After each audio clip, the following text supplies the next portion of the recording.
Hey guys, I'm back with my video response to episode 244. Another fine episode, guys. I like the beginning part, how you changed it up, PT, and you put in the live sort of, I was going to say footage, but it's not really footage, is it?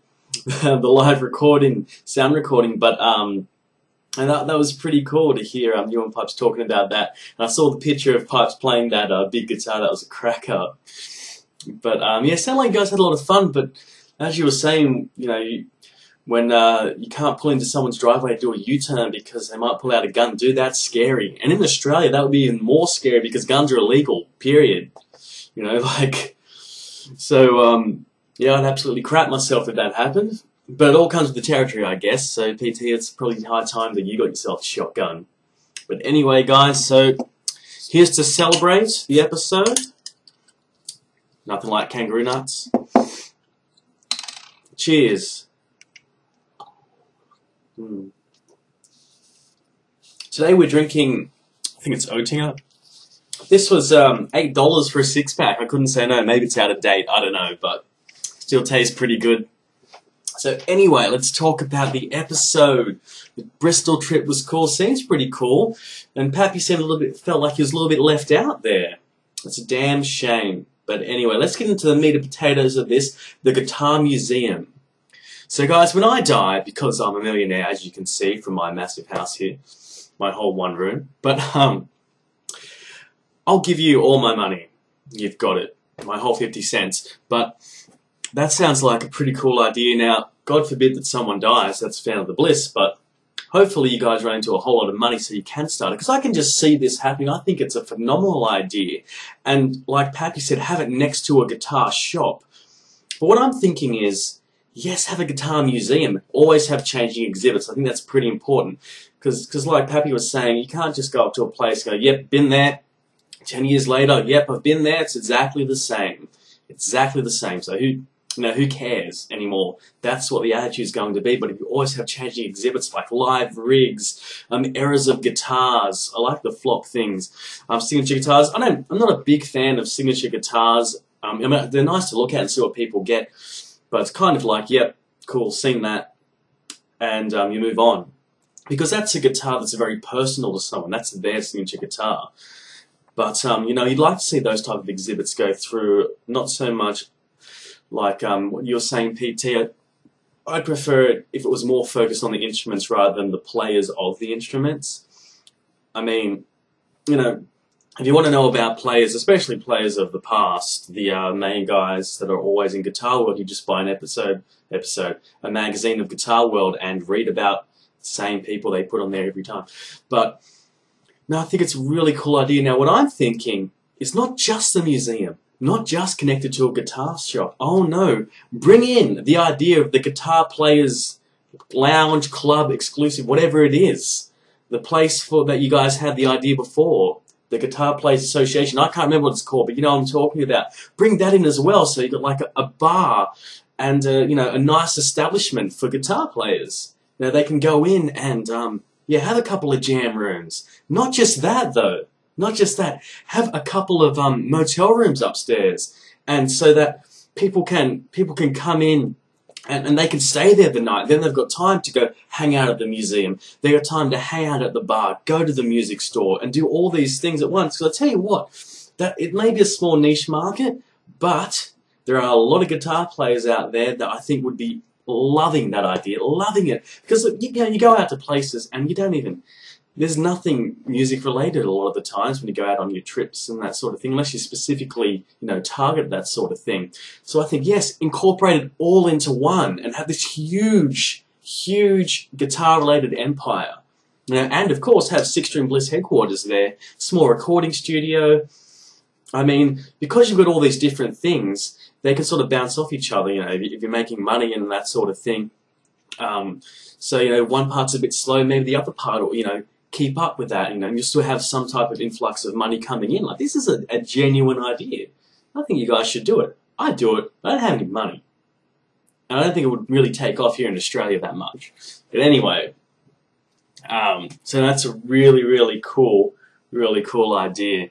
And hopefully you guys do open the Guitar Museum one day. I'll take the trip to the States to see that. I would make the pilgrimage, as Pipe said. Hopefully I'll make the pilgrimage anyway. So anyway, what's next on this? Just got a few things off the top of my head that I jotted down. Pappy and your new guitar.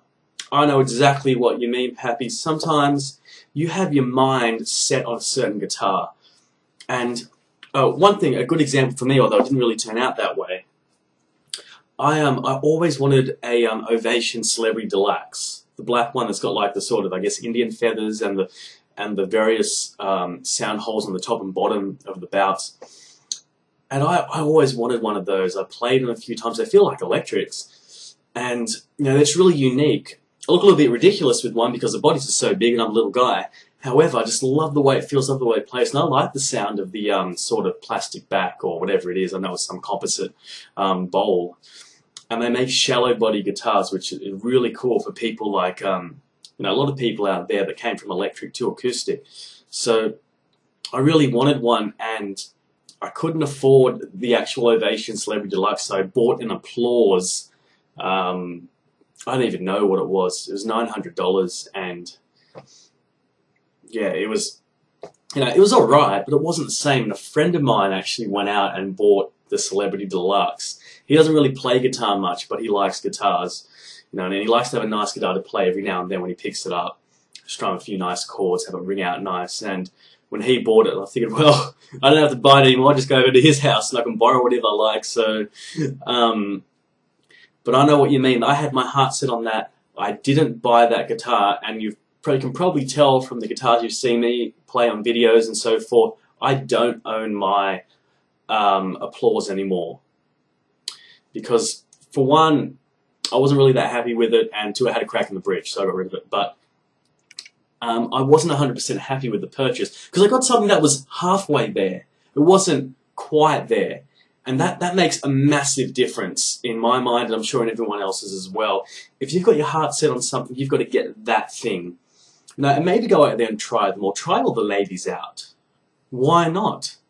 Share the love. But at the end of the day, it's like women. You know, the harder the chase, the more you want them. Same with that guitar. The little bit further out of the reach it is, and the more you work at trying to get it, the better. You know, I've been saving up for 4 years for a new guitar, actually. 4 years! You know, and yeah, I mean, that's because we all want a high-end guitar, basically.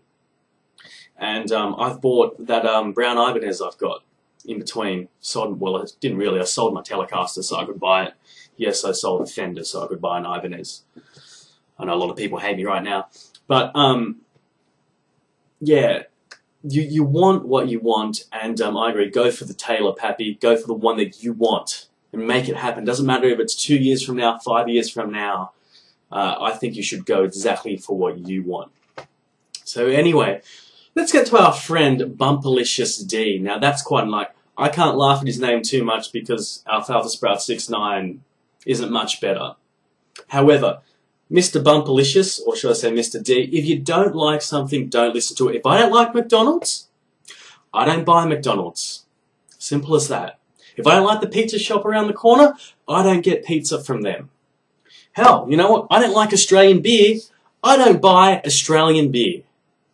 End of story. I'm not going to go out there and continually bag it out to people and put it down.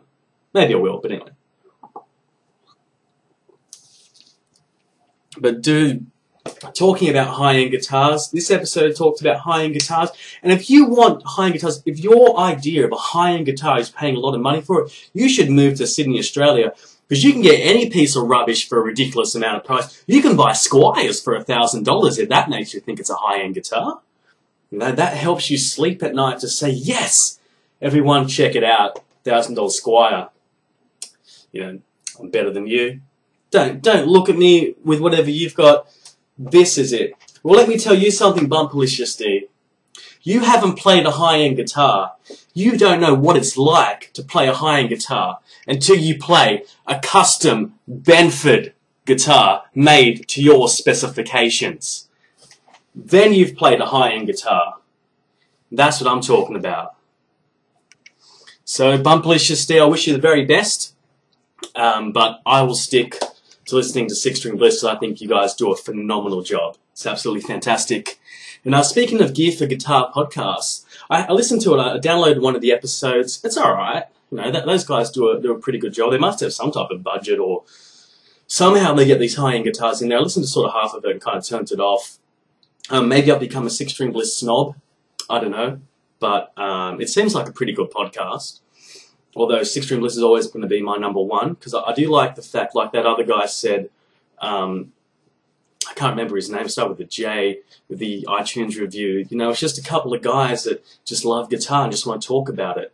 And like Pipes was saying in another episode, this is what I relate to when talking about guitar in sort of everyday life, you could guess, because there isn't really anyone to talk to music about. Like Pipes said, you're at work and people don't get it. People don't understand what you're talking about, you know? They just don't. And even now at work, there's a new guy there that he plays bass, and it's not the same. You know, I don't want to bag out bass players or anything like that, because I used to play bass, but it's not the same talking to someone like that, because he doesn't play guitar. He has no interest in playing guitar whatsoever, and he's new to it as well. He started a band with his friends to play a few covers, but he knows nothing about gear, effects, anything like that. He doesn't even know anything about pickups or anything, you know. So he's still new to everything. So talking to him is a bit tedious at times, because all he does is ask me questions about how's this work. You know, I don't mind, but it's just over and over again. Yeah, so and listening to the Bliss is kind of like having someone that you see all the time that you can talk to about music, talk to about guitars, relate to. And that's what I really enjoy about Six String Bliss. But anyway, I'll get off this topic because I'll keep bagging out Bumperlicious D. Bumperlicious D. So anyway, guys, to the outro track. That was awesome. Pipes was on the track. That was cool. That was really, really awesome, you guys. PT and Alicia sounded great. I love the live stuff from Blisstop. That's really cool. Well, anyway, guys, I'm going to get out of here because I've been talking for way too long, but I can't wait for the next episode. So, bliss on.